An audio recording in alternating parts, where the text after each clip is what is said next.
Hello students, कैसे हैं आप लोग। देखिए, पिछले पार्ट में हमने पढ़ा था केमिकल इक्वेशन के बारे में।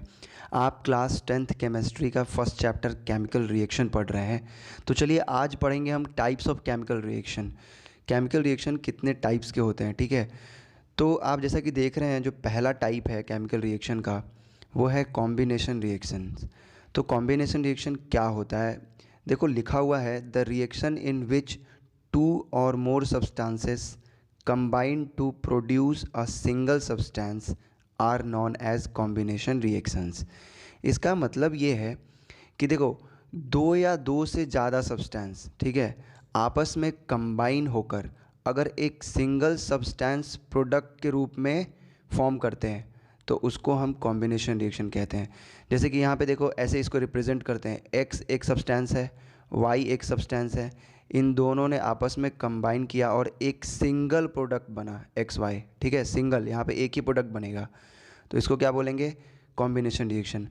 तो देखो, कॉम्बिनेशन रिएक्शन के भी अंदर बहुत सारे टाइप्स होते हैं, जिसमें कि पहला ये क्या लिखा हुआ है, when two elements combine to form a compound. मतलब कि जब दो एलिमेंट आपस में कंबाइन करके एक कंपाउंड बनाते हैं।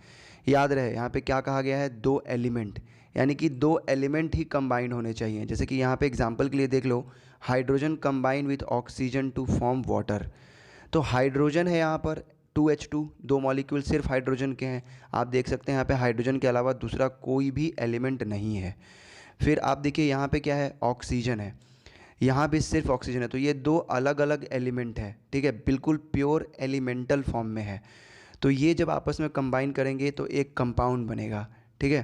तो एक तरह का तो ये हो गया, ठीक है, कॉम्बिनेशन। दूसरा ये एग्जांपल है, when magnesium burns in air or oxygen magnesium oxide is form. तो देखिए यहाँ पे देखिए, दो मॉलिक्यूल, दो एटम है मैग्नीशियम के, ठीक है, और एक ऑक्सीजन का मॉलिक्यूल है, देख रहे हो यहाँ पे।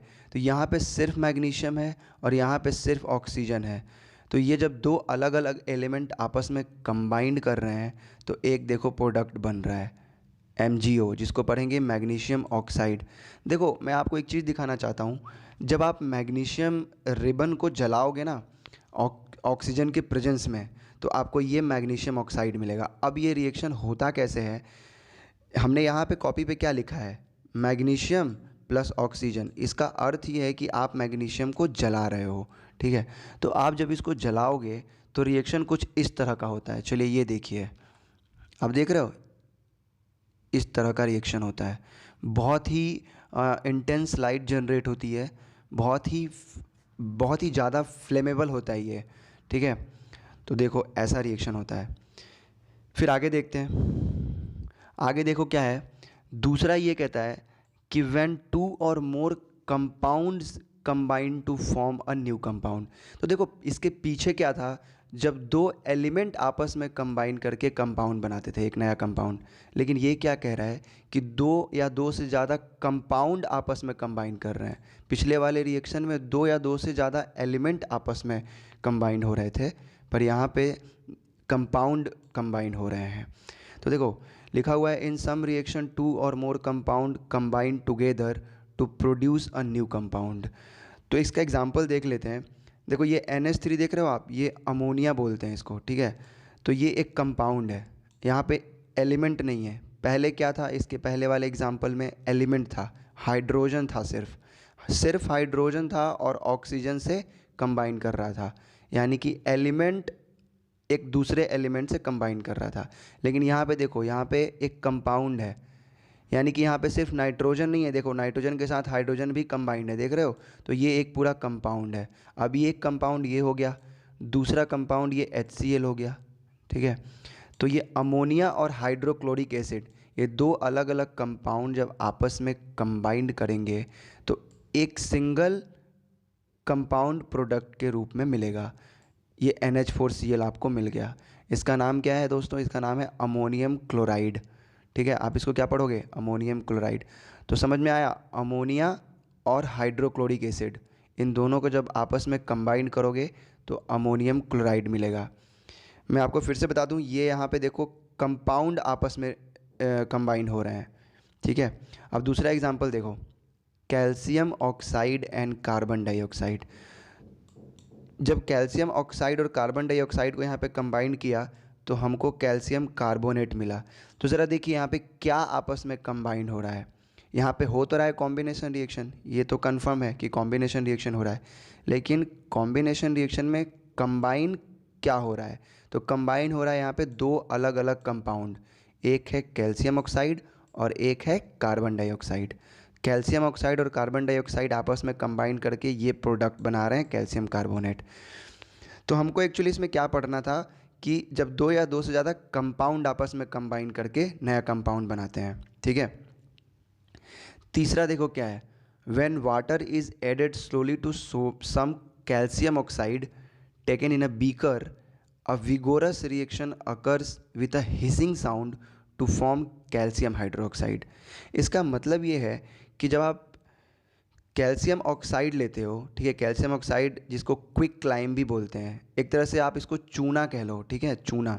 तो आप जब एक बीकर में इसको लेते हो और इसमें पानी डालते हो स्लोली, धीरे धीरे, ठीक है, तो पता है क्या होता है, एक बहुत ही जोरदार रिएक्शन होता है। विगोरस का मतलब होता है बहुत ही जोरदार, ठीक है, एक बहुत ही मतलब वॉयलेंट रिएक्शन होता है और हिस जैसा साउंड आता है। हिसिंग साउंड का मतलब कुछ इस तरीके का, और जो प्रोडक्ट बनता है वो कैल्शियम हाइड्रो ऑक्साइड बनता है।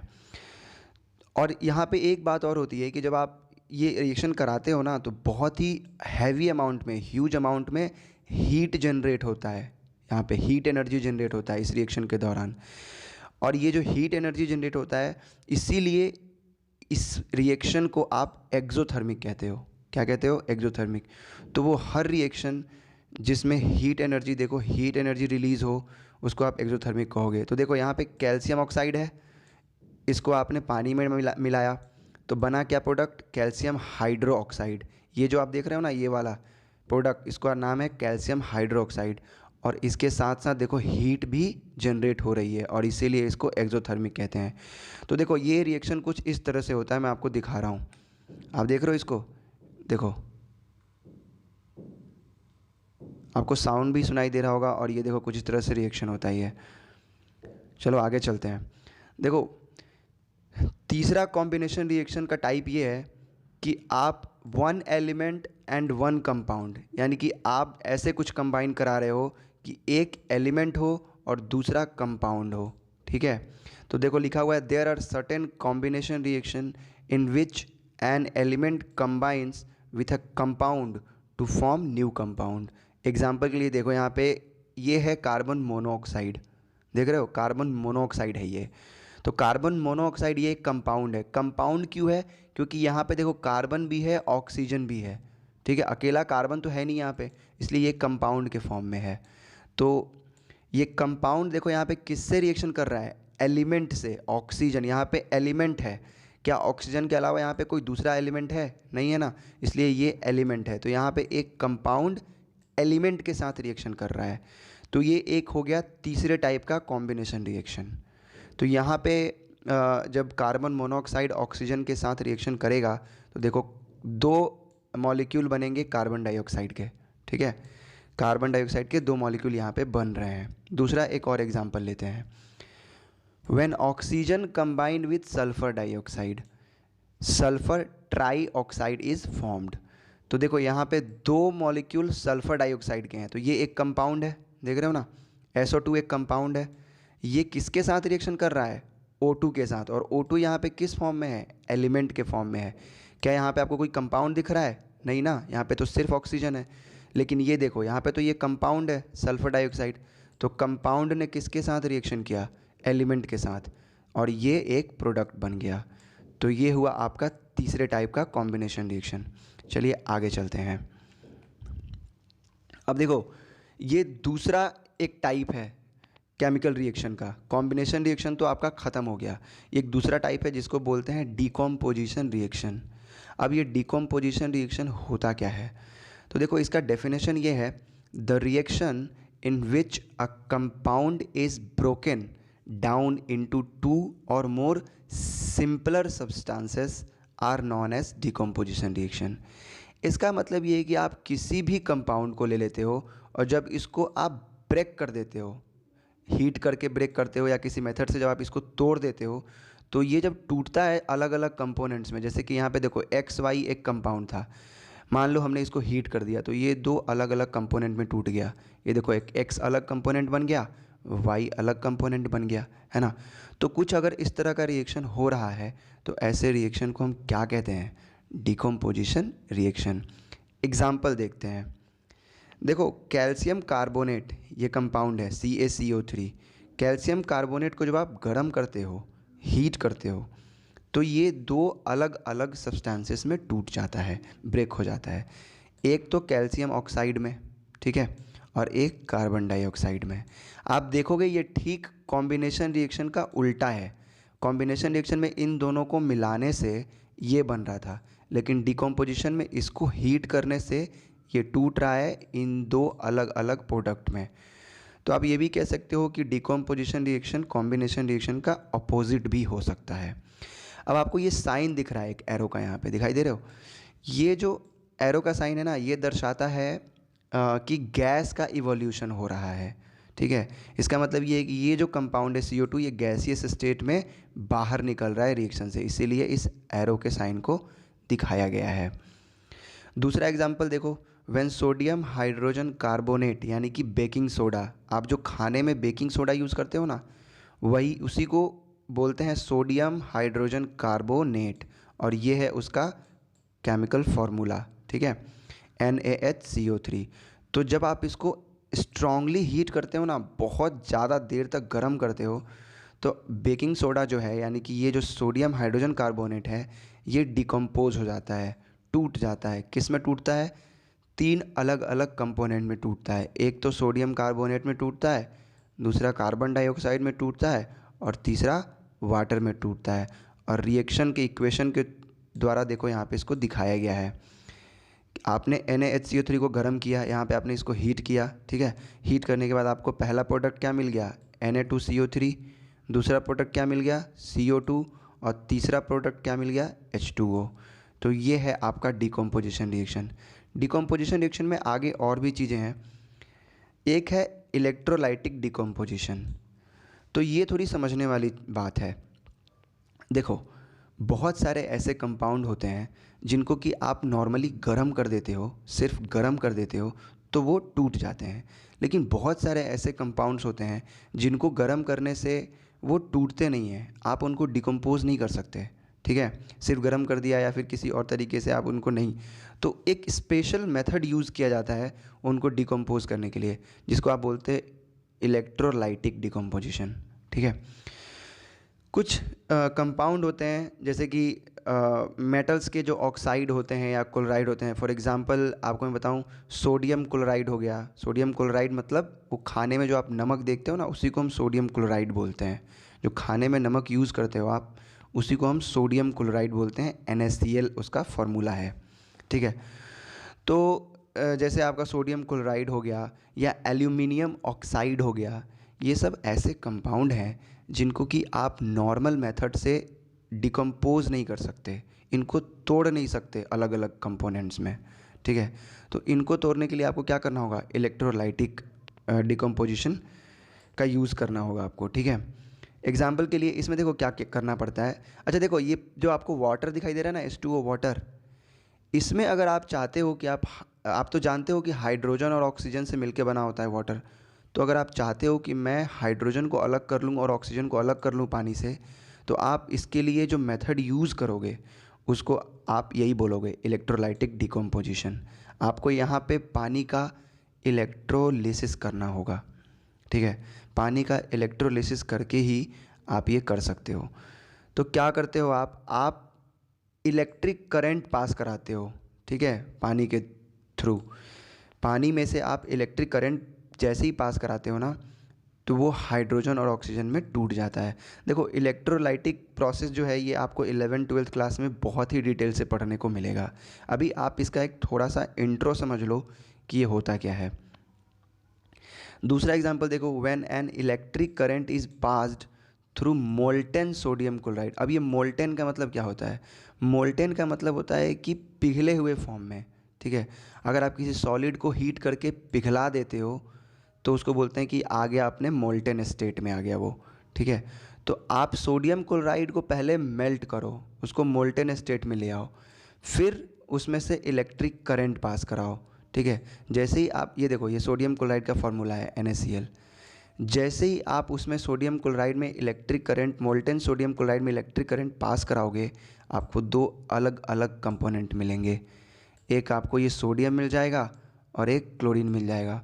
तो देखो, अगर आपको सोडियम क्लोराइड से सोडियम चाहिए, सोडियम एक मेटल होता है, आपको अगर ये मेटल चाहिए तो आपको ये काम करना होगा। आपको पहले सोडियम क्लोराइड को पिघलाना होगा, उसको मोल्टेन स्टेट में लाना होगा और फिर उसमें इलेक्ट्रिक करंट पास कराना होगा, ठीक है। इलेक्ट्रिक करंट जैसे ही पास कराओगे आपको सोडियम मिल जाएगा और अलग से आपको क्लोरीन गैस मिल जाएगा, ठीक है। एल्युमिनियम, आप जानते हो एल्युमिनियम एक मेटल होता है, आप एल्युमिनियम का बर्तन देखते होगे या बहुत जगह एल्युमिनियम का यूज़ होता है। तो एल्युमिनियम को निकालने के लिए भी इसका यूज़ किया जाता है, ठीक है। अब एल्युमिनियम जो खदानों में मिलता है ना, वो इस फॉर्म में होता है, एल्युमिनियम ऑक्साइड Al2O3, ठीक है। तो Al2O3 ये प्योर एल्युमिनियम तो हुआ नहीं, आपको चाहिए प्योर एल्युमिनियम। तो इसमें से आपको ऑक्सीजन को हटाना पड़ेगा। ऑक्सीजन को हटाने के लिए आपको यही प्रोसेस का यूज़ करना होगा, इलेक्ट्रोलिसिस। आप जैसे ही एल्युमिनियम ऑक्साइड से इलेक्ट्रिक पास कराते हो, ठीक है, याद रहे आपको मोल्टेन करना पड़ेगा पहले इसको, ठीक है। ये बहुत ज़रूरी है, पहले आपको इसको पिघलाना पड़ेगा। जैसे ही आप इसमें से इलेक्ट्रिक पास करते हो आपको एल्युमिनियम मिल जाता है, ठीक है। यहाँ पे देखो 4 एल्युमिनियम के एटम मिल गए आपको, और जो ऑक्सीजन है वो अलग हो जाता है। तो ये रहा आपका इलेक्ट्रोलाइटिक डिकम्पोजिशन का एग्जाम्पल।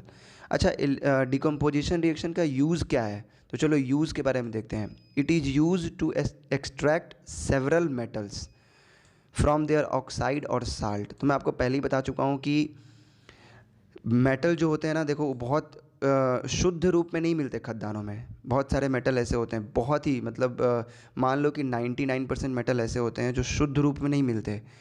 या तो वो अपने ऑक्साइड्स के फॉर्म में मिलेंगे, ठीक है, या फिर कोई साल्ट बना के मिलेंगे, मतलब उसमें इम्प्योरिटी होगी। तो उस इम्प्योरिटी को दूर करने के लिए डिकम्पोजिशन रिएक्शन का यूज़ करना पड़ता है, तो वहाँ पे यूज़ होता है, ठीक है। दूसरा एक यूज़ है digestion of food in our body. आपके बॉडी में जो फूड का डाइजेशन होता है ना, वो भी डिकम्पोजिशन रिएक्शन के द्वारा ही होता है, ठीक है। ग्लूकोज जो आपके बॉडी में टूटता है वो डिकम्पोजिशन रिएक्शन ही कहलाता है, ठीक है। आगे देखते हैं। चलो, एक और तरह का डिकम्पोजिशन रिएक्शन आया जिसका नाम है फोटोकेमिकल डिकम्पोजिशन। तो ये फोटोकेमिकल डिकम्पोजिशन होता क्या है? देखो, there are some reaction which take place in the presence of light. कुछ रिएक्शंस ऐसे होते हैं ना जो लाइट यानी कि सनलाइट के प्रेजेंस में हो जाते हैं, इन्हीं को आप फोटोकेमिकल रिएक्शन कहते हो, ठीक है। तो एग्जाम्पल क्या है इसका? देखो, सिल्वर क्लोराइड। आप ये जो AgCl देख रहे हो ना, ये सिल्वर क्लोराइड का फॉर्मूला है, और आप ये जो डायग्राम देख रहे हो ये है सिल्वर क्लोराइड। तो आप जब सिल्वर क्लोराइड को सनलाइट में यानी कि सूर्य की रोशनी में रखोगे तो वो डिकम्पोज हो जाता है, यानी कि टूट जाता है। तो किस में टूट जाता है? सिल्वर में टूट जाता है और क्लोरीन में टूट जाता है। एक्चुअली होता क्या है कि आप जब देखो ये डायग्राम, ये फ़ोटो देख रहे हो, आप इस फ़ोटो को ध्यान से देखो, ये जो है ये है सिल्वर क्लोराइड, ठीक है। आपने अगर इसको सनलाइट में रख दिया, ठीक है, किस में रख दिया? सनलाइट में। थोड़ी देर बाद जब आप जाके देखोगे ना तो आपको इसका कलर कुछ इस तरीके का दिखाई देगा, ग्रे कलर का दिखाई दे रहा है। तो ऐसा होता है ये रिएक्शन, इसी को बोलते हैं हम फोटोकेमिकल डिकम्पोजिशन, ठीक है। आपने यहाँ पे क्या किया? आपने सिल्वर क्लोराइड लिया, उसको सिंपल सनलाइट में एक्सपोज कर दिया, छोड़ दिया, तो वो अपने आप दो अलग अलग प्रोडक्ट में डिकम्पोज हो गया, ठीक है। तो चलिए अभी आगे और भी टाइप्स ऑफ रिएक्शन हमको पढ़ने हैं। ये पार्ट हम यहीं पे ख़त्म करते हैं। आगे जितने भी टाइप्स हैं केमिकल रिएक्शन के, वो हम आपको लेकर आएंगे अगले वीडियो में, ठीक है।